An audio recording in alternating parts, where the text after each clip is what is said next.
I can always get behind that music right there with our little fake Panama, or no, who is it? Van Halen. Yeah, that's what you said last time. Is that it reminds you of Panama? No, it was Halen? Jump. That's what it was. Jump by from Van Panama. Or from Van Halen. Man, I'm off the flying start here. Welcome everybody. It is the DenCo Gridiron Show, week 4 of the 2023 Texas high school football season. Show 7 of our, I guess, calendar.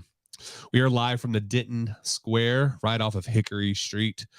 It is Wednesday, September 13th. My name is Steven Peters, managing editor of the DenCo Gridiron platform. To my right, your left, is Lee Livingston. What's up, Lee? Not a whole lot right now. I think it's just keeping up with all the high school football stuff. You know, we're a month. This is officially 1 month into the season. It's almost October. Like, it's not 1,000 degrees. It just feels like football. Yes. I think that's the way to put it. No longer should we have to worry about scorching weather. Now we have to worry about lightning shows and tornadoes. So yeah, that was fun. Yeah. Why don't you, for anybody that's new, if this is your first time joining, why don't you go ahead and let them know what you got to do on Friday? Because I left the game early. Yeah. So we were both at the same game, Crum and Ponder. It was the Battle of 156. And of course, if you follow these teams well enough, or Texas high school football, you know what happened Friday. We had, and especially in the area, we had an electrical storm that blew over. Some rain, but mostly electrical. And I was on top of the press box because that's how much space the Crum press box, quote unquote, has.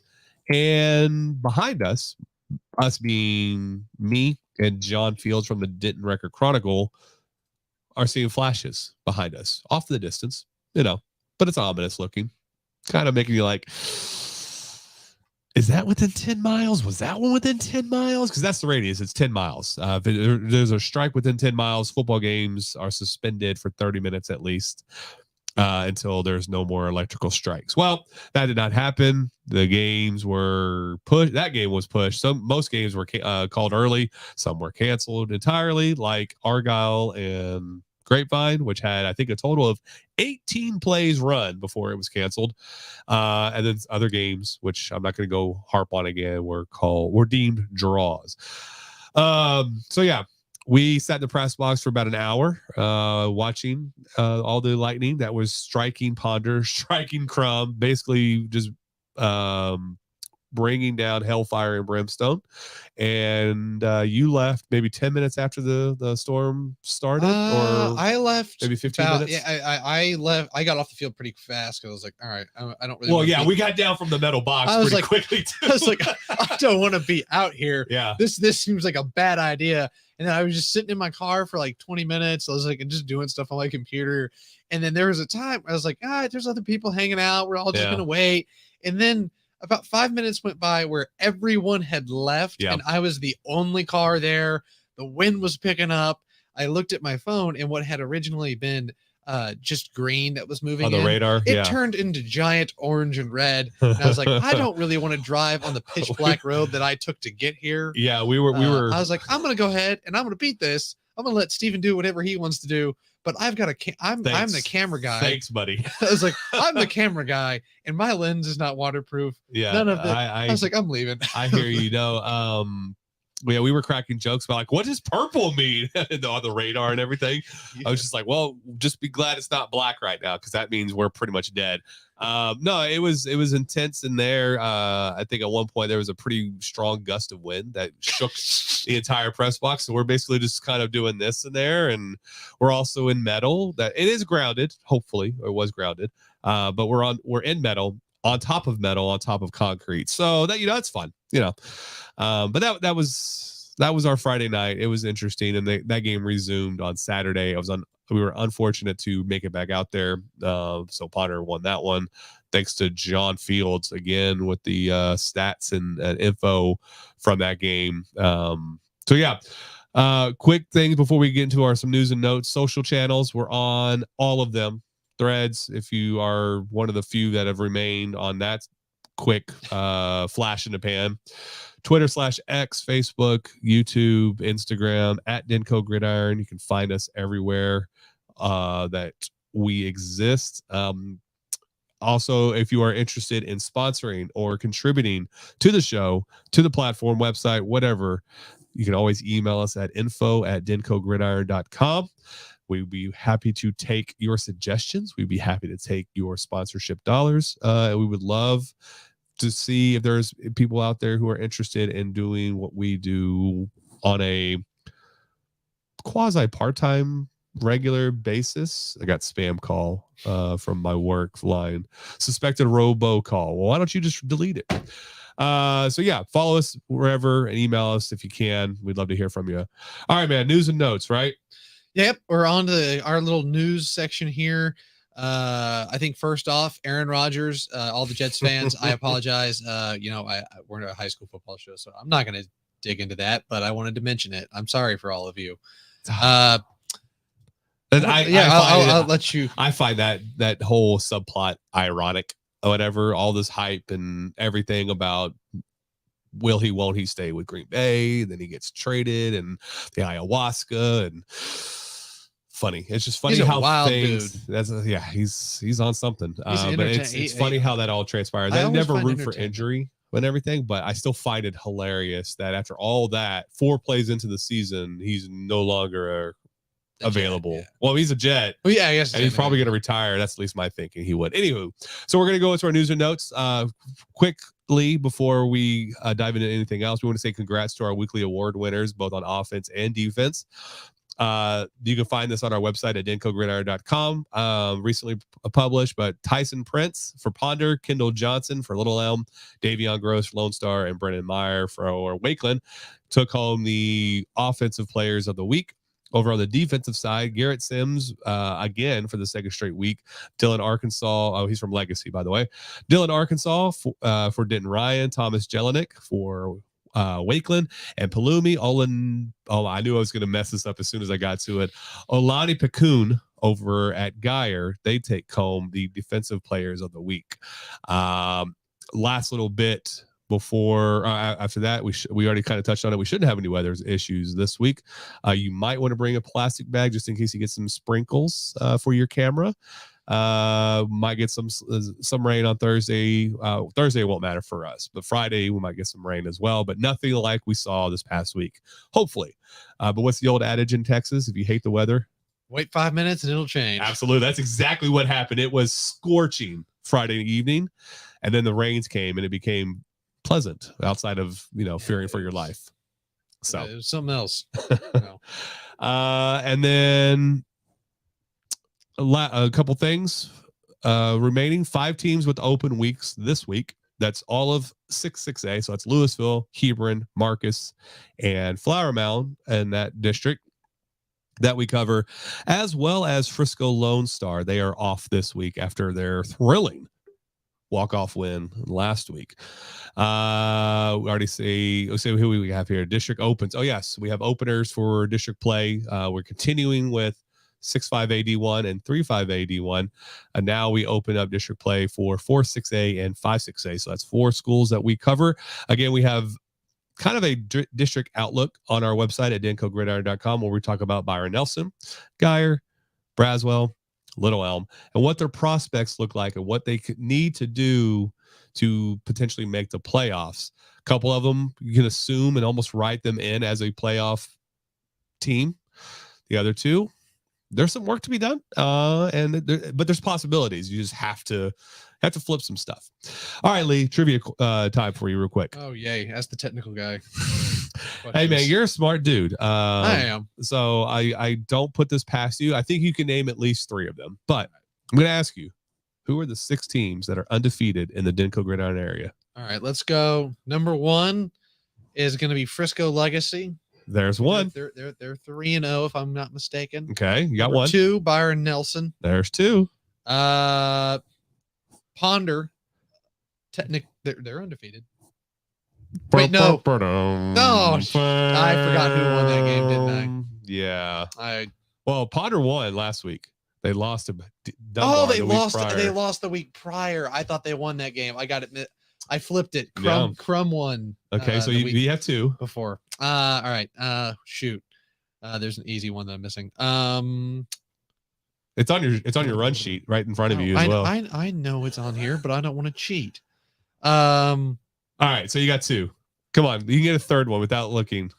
Don't name the one you just saw.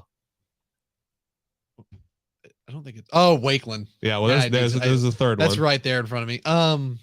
The other one that's right in front. No, there's 3 more. I know. Okay. All right. Yeah, no, I'm not. Trivia time is up. You got 3 of the 6. So it's Denton Ryan. They're 2-0. Lake Dallas is 3-0. Liberty Christian is 2-0. Yeah, those are all right. Should know. That's okay. Hey man, that's why we have that's the fun we have here is who's undefeated in week 4. So those are your 6 undefeated teams. Recap it real quick. Wakeland, Frisco Legacy, Byron Nelson, Liberty Christian, Lake Dallas, and Denton Ryan. All right. Okay. You said you had something for us. All righty, folks. It's time for us to get into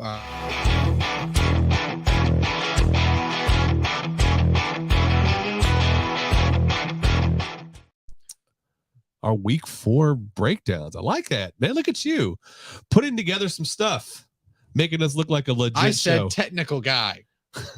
Hey, we're all technically sound at proficient at something. Like me, it's graphics with this whole platform and writing and everything. You do the video and the sound and everything. I can do that. And we kind of work. I mean, that's what's great about what we have as a team is that we complement each other. Because I could do video,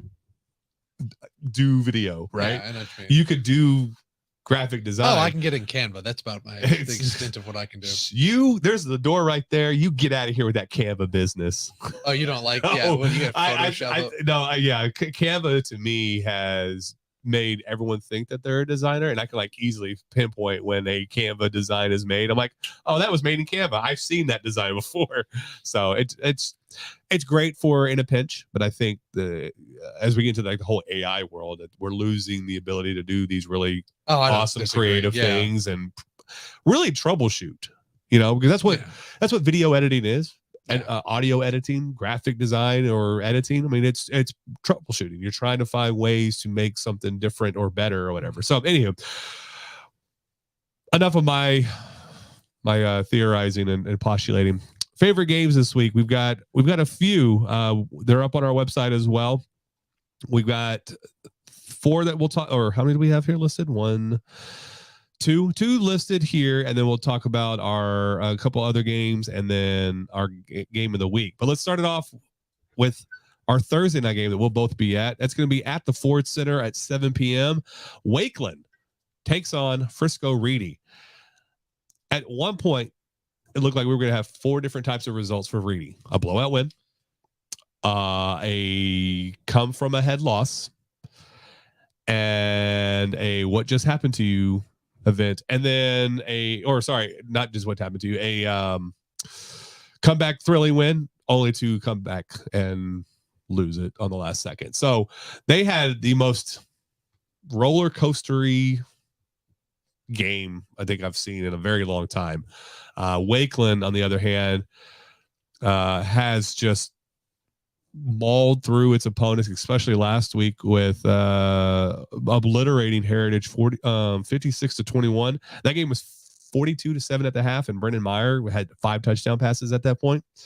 He had a great game. He's 3rd in the area in total yards passing so far through 3 weeks, and he's 2nd with 12 touchdown passes. He doubled from week 1 to 2. He doubled his total from 6 to 12 in 1 week. Phenomenal matchup. We get to see Reedy again. This could possibly be, depending for Wakeland, this could turn it into a matchup next week when they play Lone Star for the district title. Now, there's still a lot to happen, right? You still have to go through the Friscos, the new schools, and there's Sherman and all that stuff. But if you were to believe projections and you really, get stuck into that thinking like I do sometimes, Wakeland and Lone Star could potentially be your district championship game for 6-5-81.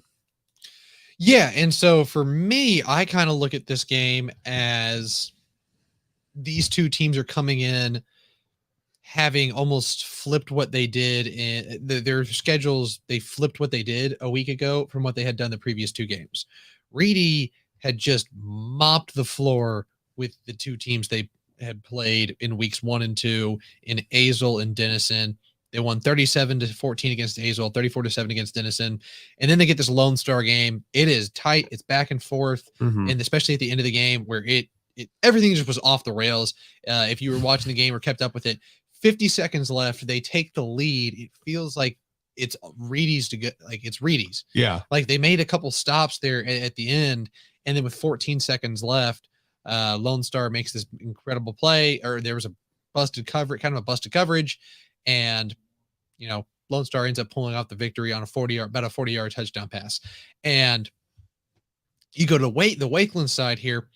They played 2 tight games to open up the season with 21-13 win over Grapevine, who has struggled offensively. Yeah. Like that is not a powerhouse offensively. They played Brewer, another team that did not score a lot of points in their other games. So 34-27.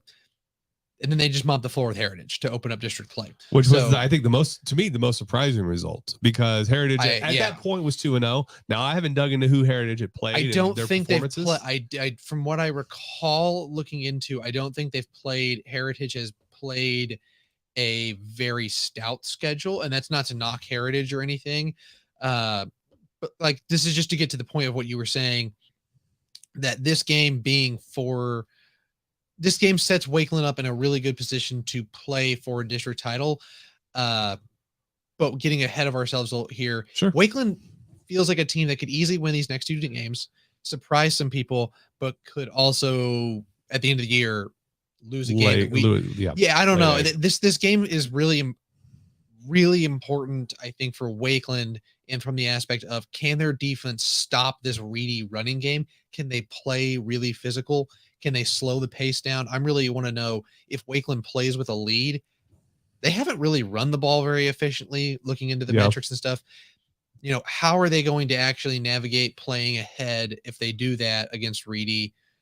Can they slow the clock down? Are they going to be able to use Brennan Meyer to do that in their incredible receiving core? Or are they going to be able to actually hand the ball off and run the ball? Or is this going to be something where it's kind of a flip from the game we saw last week, and Reedy's able to come from behind in this kind of thing? There's a lot of questions I have about Wakeland, even though they're a great team offensively, but there's a lot of other questions I have. Yeah, absolutely. And I think that conflicting styles, or whoever is able to impose their will more, is going to be the team I think wins. I think the way Reedy started, if they can duplicate that without getting into a shootout against Wakeland, I think that bodes very well for them. Mm-hmm. If Wakeland, though, imposes what they can do easily on Reedy, and we saw, if you get a playmaker in space, they struggled a little bit in containing that. We saw that with Darian Gross. We saw that with Davian Gross. Davian Gross. Sorry about You're that. good. Gross, Pollard, and I'm forgetting the third receiver, number 4 off the top of my head. Well, then you also had Winston Pollard. Yeah, Winston Pollard. Sorry, I said Wilson. Sorry, Winston Pollard. But I mean, they had quite a few guys that, they just, it's that second level of, if you can get to that second level, that's where they started to struggle. And that's where Wakeland excels, because Brennan Meyer is a phenomenal passer. And no offense to Colin Black's stock, I don't think he's at that level of Brennan Meyer. So if they can get their receivers behind that secondary, which is proven evident, I think it's going to be a long night for Reedy. I'm highly, for a couple of games that we have, but this one in particular, I'm highly curious to see how that contrasting styles plays out, at least offensively. The defenses are going to have their work cut out for them on either side. We saw that Reedy can move the ball. They were close to going up 21-7. There was a fumble in the end zone, and then, then it just became a both teams on the field struggled to put up anything remotely interesting in terms of offense. And then it turned into, like I said, we mentioned this on Saturday, the most wild type of football you can imagine, with Reedy scoring 15, I think, in the last 4 minutes, and then losing in the last second. So it'll be fun to see that one and see where it goes. But I think we've talked about this before as well. Wakeland has the opportunity. It is a wild card team in the district, and so a win here really sets them up well for the rest of the way. And they could probably get away with losing one, but then you have to worry about the 3-way tiebreakers and how the district handles that and all that stuff. So yeah, take care of business. If you're Wakeland, Reedy, this is an opportunity to thrust yourself back into the playoff picture. You're only 2 games in, but you still have, right now you're out of it, and then potentially cause chaos for more tiebreakers. So yeah, I think if you're Reedy, obviously this is a big game for Wakeland in terms of trying to get into that district title race. If you're Reedy, you're trying to get back in the district title race. I think it's also big, like you said, from the playoff picture standpoint, because this is not a district that's where, there's 3 or 4 teams we can just chalk up as easy wins and stuff. There's gonna be some scrappy teams, and maybe that Heritage game, maybe that was a fluke from Frisco Heritage.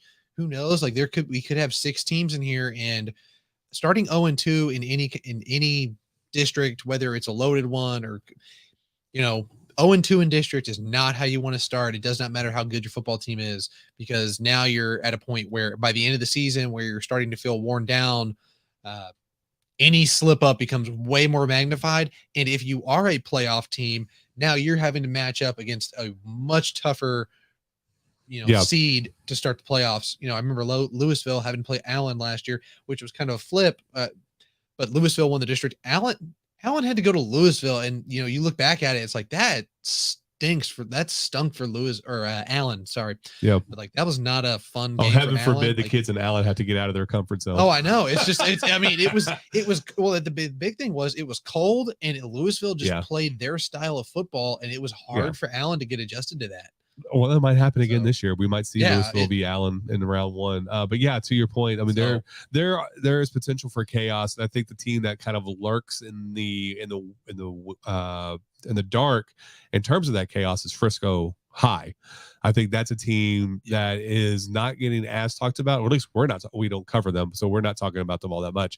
But I think in general, that is a team that can surprise a lot of teams just because they're a sound program. And they've won time and time again, and been in the playoffs and won district titles. So it's not that we're trying to prognosticate and claim that this is how it's going to be, but there's opportunity to get ahead of yourself if you're either Wakeland or Reedy and everything. But big game on Thursday night, and it'll be fun to watch that one. It'll be a very exciting game. All right, so real quick, official predictions from yourself and me. Like, what are we thinking here? I know Reedy is favored in this one. I like the wild card team of just being that dark horse. You don't really know what they can or what they aren't. They've been in close games, so that kind of bodes well. They've won some tough games where they maybe should have blew right through them, and then they did have a blowout win. So I'm going to go Wakeland here. Probably just based off what I saw with Reedy and that defense and the struggles the offense had for long stretches. I think Wakeland is the more offensively sound team, and to me, that's what most matters in this portion of the high school football schedule, is having your offense clicking and imposing its will. So I'm going to go Reedy by 5. I don't have a score, just by 5, 30-25, something like that. All right, so I'm gonna actually go with Wakeland as well. Yeah, as well. Did I say Reedy? No, I don't. Okay. I'm Sorry, I knew what you meant. I was following you the whole way. Sorry, if I said Reedy, that's wrong. Yeah, I know what Wakeland. You meant. So I may have just thrown. No, you're good, because now it made me second guess myself, but that's fine. We're just rocking and rolling. I'm going Wakeland, and for the simple fact that this game is actually in the Star. And that bodes well for that offense. That bodes well for that offense, because statistically, what we know from the NFL, a little bit more than like any other level of football, games that are indoors, played in domes, have a higher paced games. Bode really well for offenses, especially those high octane spread passing offenses, and that is exactly what this Wakeland team is. And the problem I see with Reedy, we mentioned the secondary, that second level is going to struggle a little bit. It's not that Reedy can't go out and score, and they may be able to hand the ball off to Airy and stuff and have a great game there. But they lost Hardy, who explosive runner in the little bits we got to see. And I think that could have been a weapon in the passing they could have used in short screen game, all kinds of different ways to use that kind of player. But Hernandez and Ferner for Reedy so far have not, like, they're solid quarterbacks, but they were not able to, those big plays downfield, they weren't quite consistent enough. And I think that's going to hurt in what I think Wakeland's going to be able to turn into a shootout. And so by the time we get to that fourth quarter where they need to be clicking on those quarterbacks need to be clicking on all cylinders, making big plays, having 2-minute drives, I think it's just going to hurt Reedy at the end. I definitely agree with that. I also think of Reedy as the 2023 version of Argyle. Solid defense, but you're running two quarterbacks out there, and that completely, I think, at least this is what I observe in watching these offenses perform, it stops that congruency and the momentum and all the other jargon words that you can throw out there for that offense. There's not the same level of just clicking. Nothing. It takes a little bit more to kind of find yourself again. It feels like when a quarterback gets into a rhythm, then they don't send him back out, and it's very weird. It's like, why not send the guy back out? It's odd. Like, why would you want to halt that? Like, pick with one and ride with them for a little bit, for more than a series or two at a time and everything. So that's my coaching stance. So Coach Cole, do it. That's probably why we're here. That's probably why it's probably a good reason we're sitting in a chair talking to a camera. Yeah, absolutely. Well, don't tell them too much of the inside details. I'm just kidding. Alrighty. So onto our next game that another one that I think we might have some differing opinions on how this one turns out. So I'm curious to see what your prediction is here. Rock Hill at Braswell. It's gonna be at Carrico Stadium Friday night at 7 o'clock. I don't think it's been pushed back or anything. We're kind of done with the games. No pushbacks unless some stupid weather happens. Everything is on time. Alrighty. And last year, this game was 50-49, an absolute bonkers game. Wish I was at that one. Me and my points. Alrighty. So why don't you go ahead and get us started here with some. This is kind of wrote about it this week, earlier this week, about the predicting district. This is a district opener for Braswell and Rock Hill. And this is one of those games that Braswell absolutely has to have if they want to even think about a playoff run. So they were 1-6 last year, and 1-6. Yes, 1-6. And actually finished last because they lost one of their losses was Little Elm's lone win. So, and I think 4 wins for McKinney is what got them into the playoffs. It's the 4th seed out of the district. So you're looking at having to flip 3 games and still win against Boyd to carry that 4th win. So that leaves Rock Hill, Geyer, Allen, McKinney, Prosper, Little Elm. Those are your 6 losses. You have to flip 3 of those maybe to win, to get into the playoffs. That's a lot to ask, but it has to start with one of these easier games on the slate, because this 4-game stretch of Geyer, Prosper, Allen, and McKinney, those are going to be tough games. And there's you can maybe steal one against Allen, maybe McKinney. But I don't know. So the point I'm trying to make is you need to start off strong if you want to be a contender for a playoff spot. And I think this is one of those games that they can do it. So yeah, we'll kind of see. I mean, they're going to have to contend against a strong rushing attack.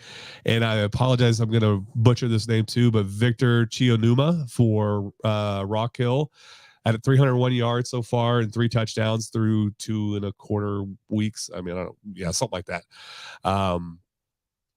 So yeah, they got their first win last week against Plato East. Braswell was probably going to lose pretty decidedly to Byron Nelson. They ended up finishing 31-10 before the rain called it. So they're a running team this year right now with Isigati at 254 yards, Strickland at 174 yards, and Onalowo at 119 yards. That combined average per carry is 6.6. So they have the players to move the ball on the ground. They just don't have the threats on the outside like they've had in years past. So this will be an interesting game. I think it's going to be a really quick game in terms of the clock moving because they're both running centric.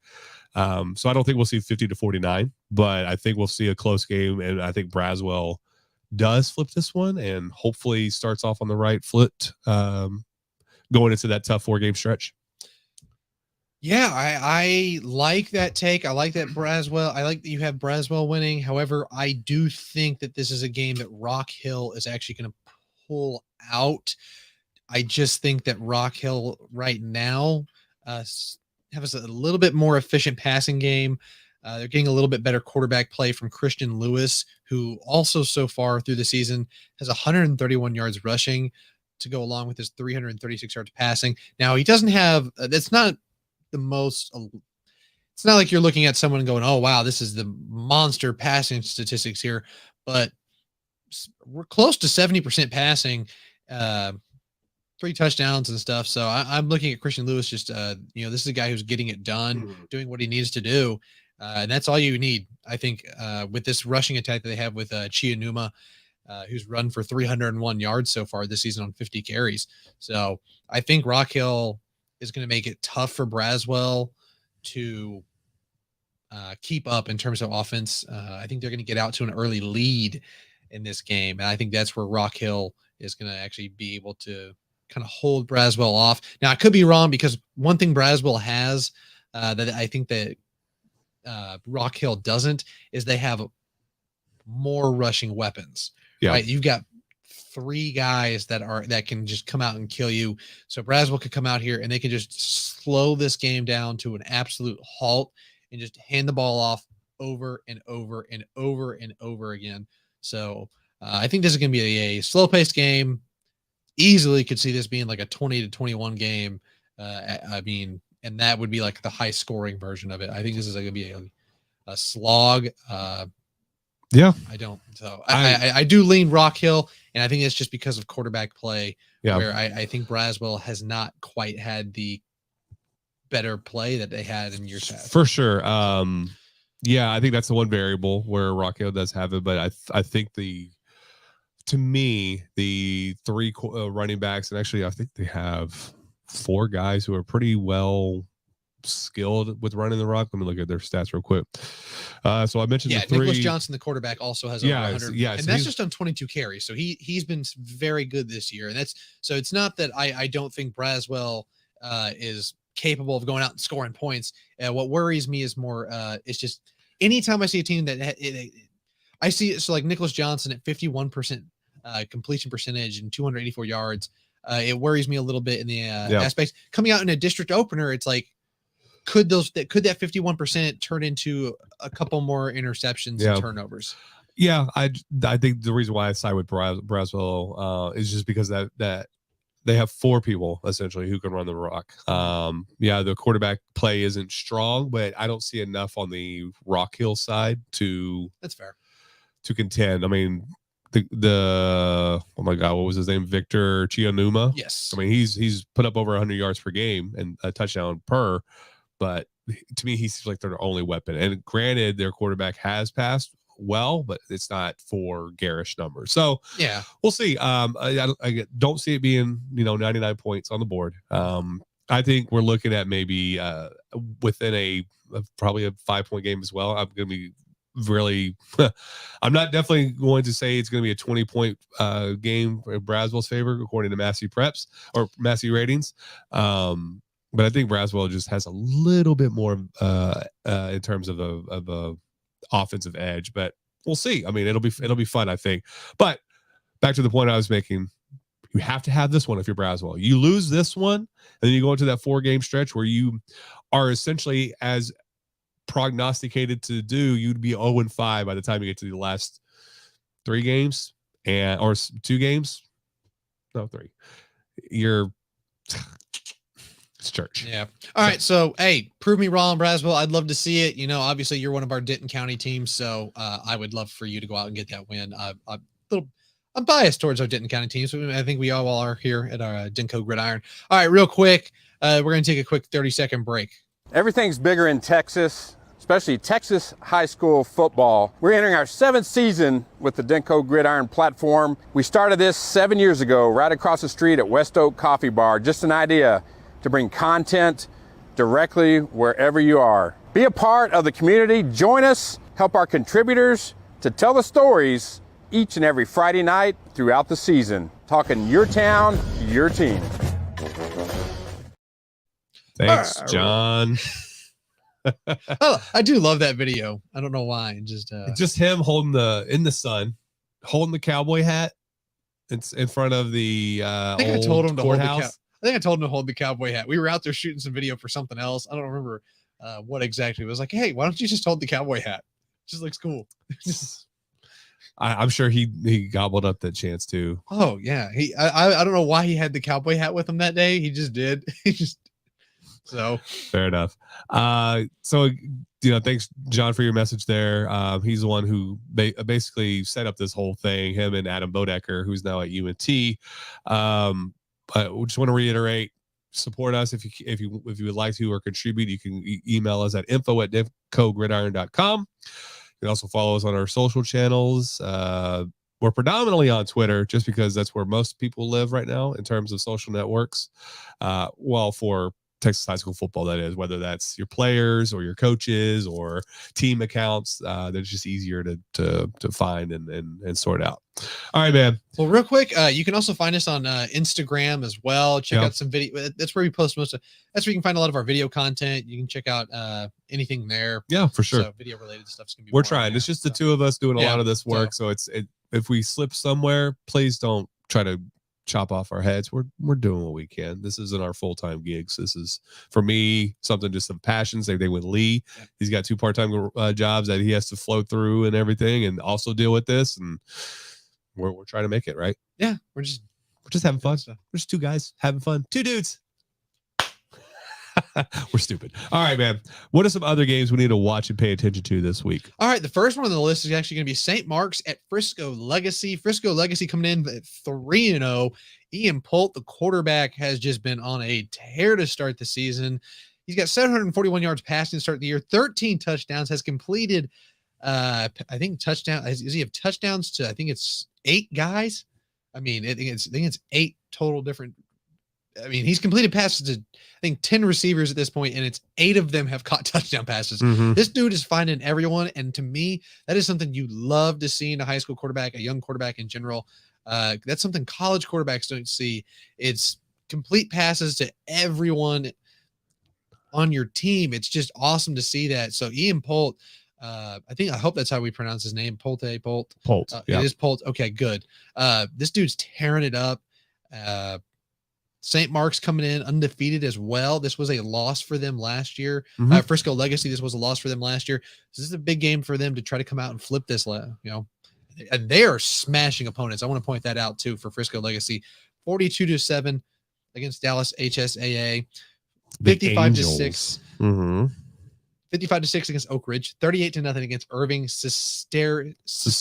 I'm gonna Cistercian. I knew I was gonna butcher that when I tried to say it. I saw the chair shake as you approached that one and everything. I was like, nope, we're not gonna get through that one unscathed. But yeah, but hey, Frisco Legacy, you're tearing it up, and it's gonna be a good one. Keep and it's not just the offensive side of things. Like we kind of mentioned it earlier in our players of the week. We have Garrett Sims, this unheralded sophomore who I think leads the team in tackles.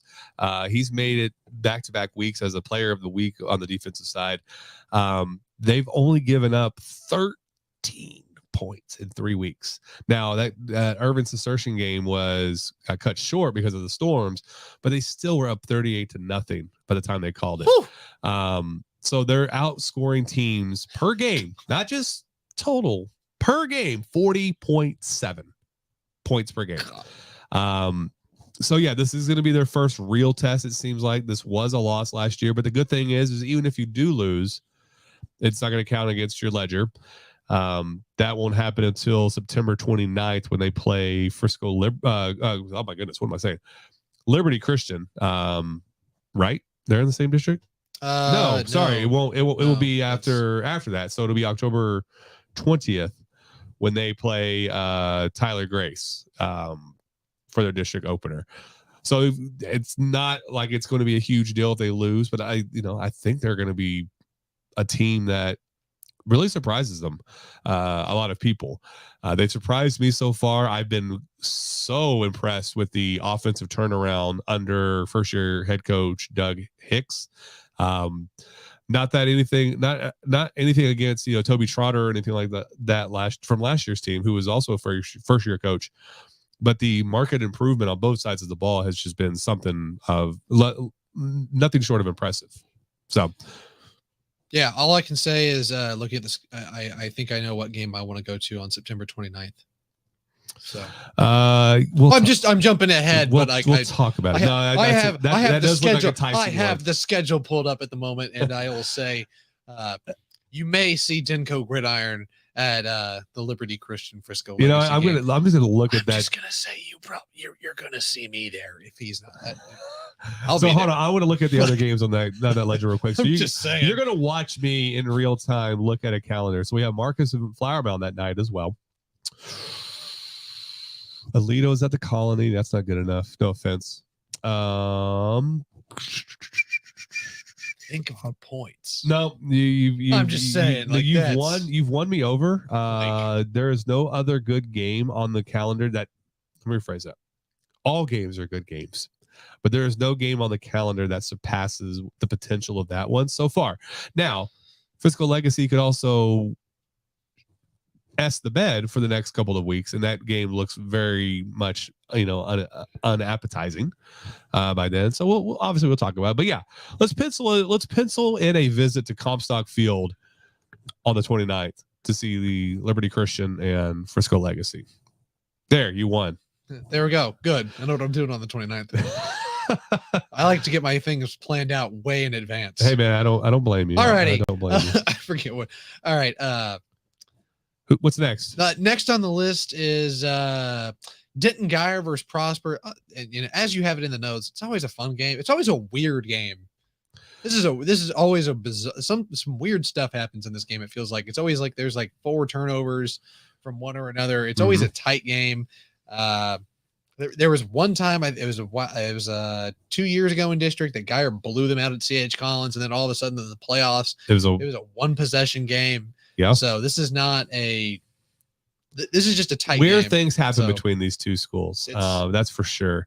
Geyer is so when we started this season, this was looking like going to be a top 25 matchup. Prosper was ranked, but then they lose to Rockwall. Geyer has still been ranked, but they're not as highly ranked as they could have been if they knocked off Alito. The only worry I have, just based off the box score, because I haven't heard anything otherwise, is Logan McLaughlin. Don't know if he got injured last week against Lancaster. A game that Geyer won 28-20. So their quarterback play isn't available, and they have to rely on Isaac Harney. Isaac Harney. That creates a bit of a worry. I mean, the drop off from McLaughlin to Harney is 28 points in completion percentage. The yards per completion dropped from 16.1 to 10.1. So there's obviously a different skill set there, or talent level discrepancy between the two. But if he's good to go, then I think it should be a pretty solid game for Geyer. I think they're more likely to pull this one out.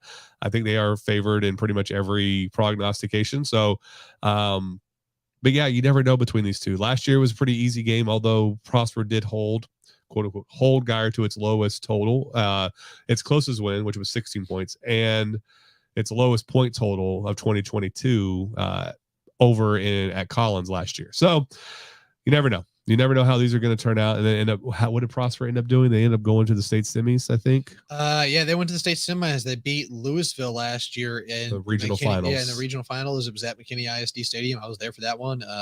They kind of ran away with it there towards the end of that game too. And then Geyer lost in the state semis. So, but no.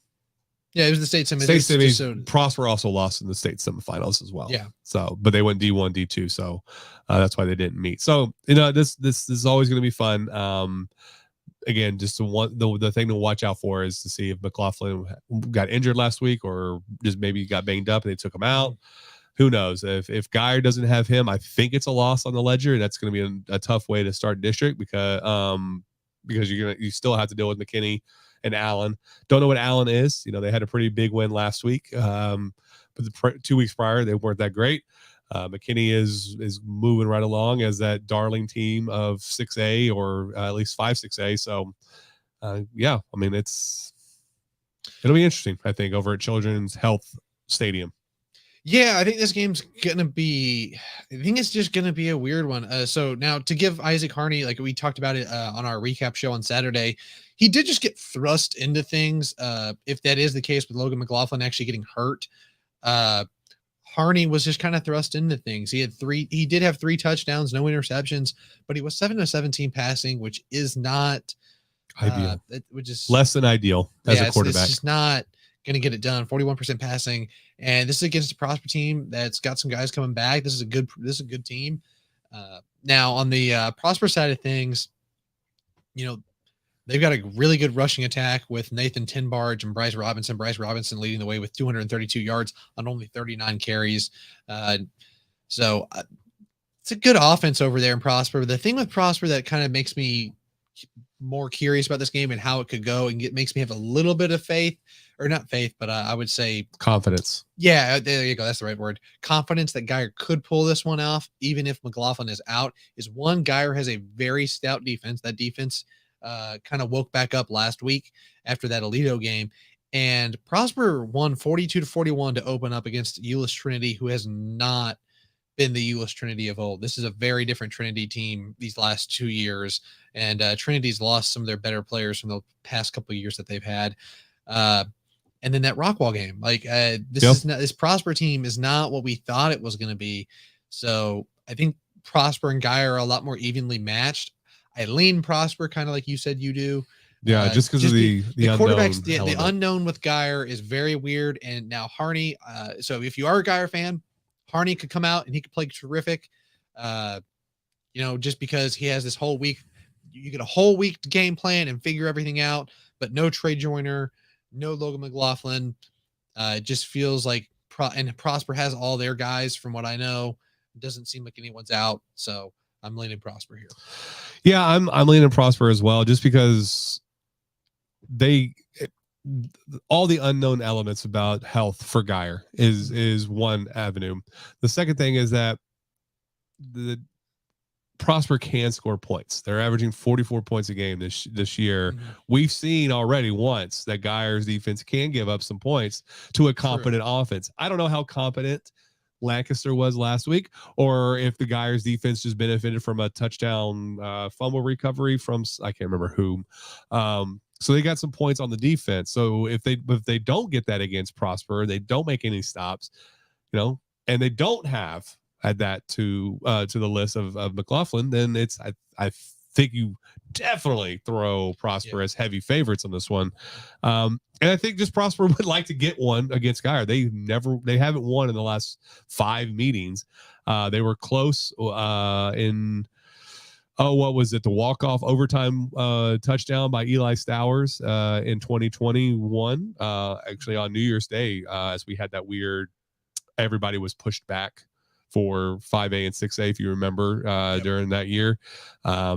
Geyer won 24-23 that year. So I think they might be due as well. It's just going by the law of averages. So we'll see. I think I lean Prosper just because we don't know what McLaughlin's status is. Yeah, definitely a good game to keep an eye on. And I think that kind of leads us and segues us into our game of the week.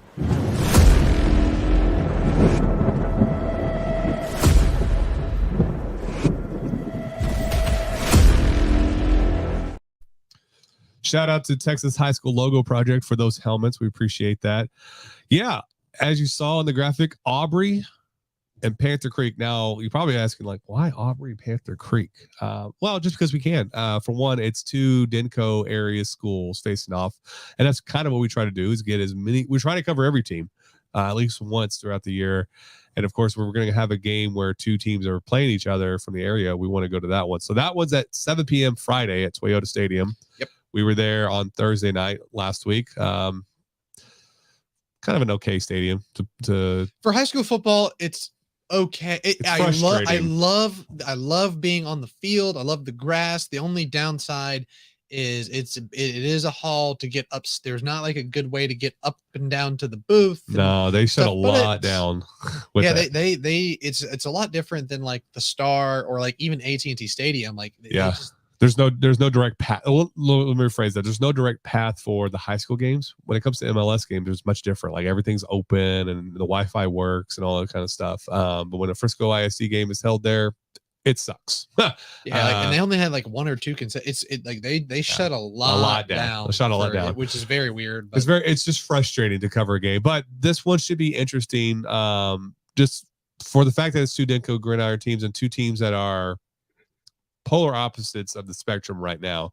It's their final non-district game for both teams, and I have absolutely no clue how this is going to shake out.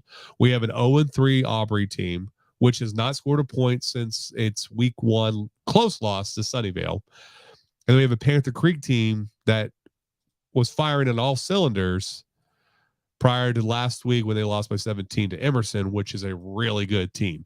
Aubrey won this game 68-0 last year. I definitely don't see that happening again. I don't even know if Aubrey can crack 30 points again this year. They might when they get to the district play next week or the week after, whenever. I can't remember if they have a bye week right now after this game. But the offense has been struggling. They've given up 29 points a game on defense.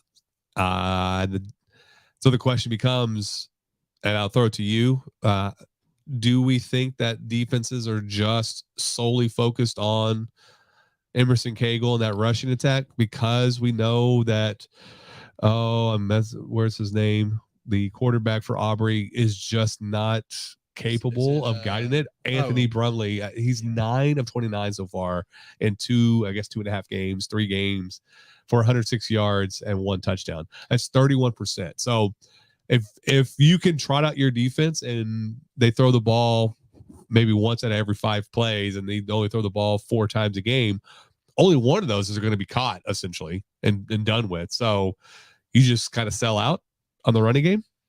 I think you're on the right track. I think that's kind of what it is. If I go back here to the Sunnyvale game, I think there was one game where he only had like 5 passing attempts. Yeah. Aubrey doesn't want to throw the ball normally. So just for I'm trying to remember the exact, what you have to remind me, what is it? They run like a wing they run an option offense. If I'm not mistaken. It's not an option offense. It's it's almost, just think Navy football, Army football. Yeah. If you need a reference, that's kind of how I have to do it, because this is not, it's just what I have to think of. But they're going to run the football. That's what they do. And they don't want to pass. But the problem is sometimes they're forced to. Previous years, they had quarterbacks that could complete that pass, that 10-yard pass to get the first down, or that 5-yard with pass. a little bit more confidence. I mean, they've never been a passing team. Let's couch it that way. You've never gone to an Aubrey game and said, I can't wait for this quarterback to light up this defense. That's never been the case. But they've had competency to where you could throw the ball maybe twice in a row with some relative success. Now it's a huge struggle. Yeah. And if defenses are recognizing that, I think that's what has been the issue. I mean, it started with Anna, which is a really good team. They're playing Salina this week, which is a game I wish I can attend, because that's 2 versus 5 in that classification. But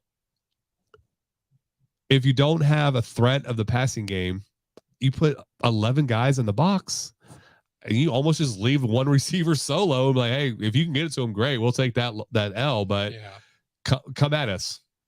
Yeah, you're begging everyone to come after this guy, and that's where I think for Shadow Creek, you're trying to bounce back from a loss last week, and it was a pretty tight game against a good Emerson team. Not a tight game, but as a 14-point loss, 17-point loss. It was to a Frisco Emerson team that is very good, and this is for me. This is where I almost think Shadow Creek, Panther Creek. I don't know why Shadow Creek is in Alvin, and they were a really good team a few years ago. Why am I saying Shadow Creek? I was gonna let it slide. I'm like, you just messed up, but it's fine. You said it again. I don't know why. I don't. Whatever. It's Wednesday. Yeah, that's what it is. It's a Monday of all Wednesdays. Panther Creek. I don't know. Sorry, Panther Creek. And your logo's a panther. It's. You're only looking right at it. It's right here on my screen. But Panther Creek, I think this is a game where if they just blow Aubrey's doors off and bounce back from that Emerson game, I think they cement themselves as a threat in that 7-4 or that 4A. Yeah, 7-4A. 7-4A. I always forget, like, you have to say division. Yeah, you say the district number first, and then the classification last. But that's a whole other thing. But I think they cement themselves as a real challenger to Salina and DeCarter in that district. If they can just come out and blow Aubrey's doors off, it's like, hey, that Emerson game, whatever, it happened. I think that's where this game is most fascinating to me, is how does Panther Creek bounce back, and kind of less so the Aubrey side of it. No offense to Aubrey, it's just I want to know how Panther Creek bounces back. Yeah, I could easily see this being a lopsided win for Panther Creek, just because I don't think if Aubrey gets down at all in this game, they're toast. They don't have the offense. It seems to bounce back or stay with them, and that's unfortunate. I love Keith Ivey over there in Aubrey. I love the kids that are over there. I've been in constant communication with Braylon Callgrove, who graduated there recently. One of my favorite guys in general. So it's tough to see them fall on hard times. The good thing, and we were talking about this before the show, the good thing for Aubrey, this is only district or non-district, and they start that next week against Bridgeport. They could easily go 0-4, and that's fine. And it might seem like the world is falling apart in Aubrey, but they can run the table easily in that district. It seems like it's a down district in total. They are heavily favored in all their games, according to the Massey ratings. And so, of course, they get adjusted week to week and everything. So they could easily be heavy favorites now, and then lose 2 or 3 in district, and then they're not. So, but the good thing is that while this is a non-district game and it's 2 area teams and it's non-district for both teams, this isn't going to define your season, this game, and the real season starts essentially next week. So you have time to figure some more stuff out. But if you look at a microcosm or a micro view of this game, if Panther Creek gets that 2 touchdown lead at any point, and it could be early, it's going to be a long night for Aubrey. I think. I honestly, that's where I kind of see this one going, is Panther Creek riding a huge win and bouncing back, and we're still kind of left with our heads scratching, like, well, what do we know about this Aubrey team? Not much, because they're getting their doors blown off. So, yeah, and like I said, I want to know more about this Panther Creek team. If Panther Creek starts out slow for kind of any reason, I'm going to be a little concerned about them and whether or not they're going to be a challenger in that district. And so, as much as I want to talk about how, could Aubrey, make this a tough game for Panther Creek, I just don't think they will. And this is a game where we're going to learn a lot about Panther Creek and just how good I think they are, and whether or not they're going to be able to compete with,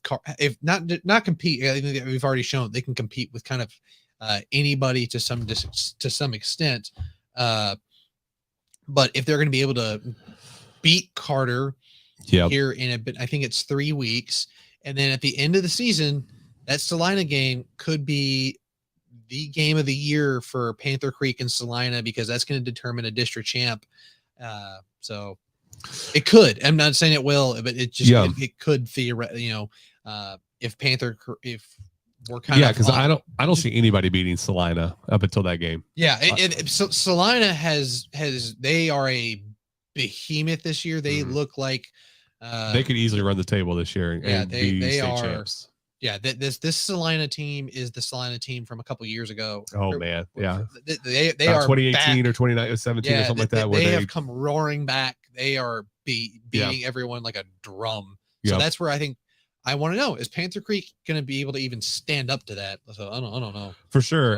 But going back to this game, I think there's two things I want to see, one for each side. Aubrey, what are you as a team? That's what I want to see. I want to see some definition of how you exist as an offense and what the defense can do. And the two, I honestly just want to see Braxton Roberts and Christian Trickett, that connection. They've accounted for 40% of the passing game so far this year for Panther Creek, 2/3 of the total passing touchdowns just between those two. So I think they should be fun to watch. And if it's a blowout, we're only going to see about half of the game, half of them, or let me rephrase that. See them half the time because it could easily get ugly. But I think those are the two things I'm most interested in watching for, is just how Aubrey responds to this adversity that they haven't faced in a few years, and then just watching the show of the Roberts to Trickett connection. All righty. Anything else on this game before we kind of start to? No, man. I think we've said all we can say about this game. I mean, it's one of those diametrically opposed games where you have a old school running style team versus the spread you out and throw the rock around the field. So we'll see how it shakes out.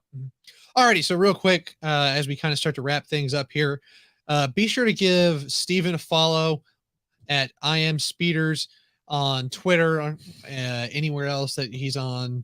Nope. It's just Twitter. Just you can check me out over on Twitter and Instagram at Lee Livingston 13. I think there's an underscore on the Instagram page. And then obviously be sure to follow our main page at DenCo Gridiron, and then go to our website. Give us some love there. We always can use it. And then like Steven said, you can go, let us know. Give us feedback.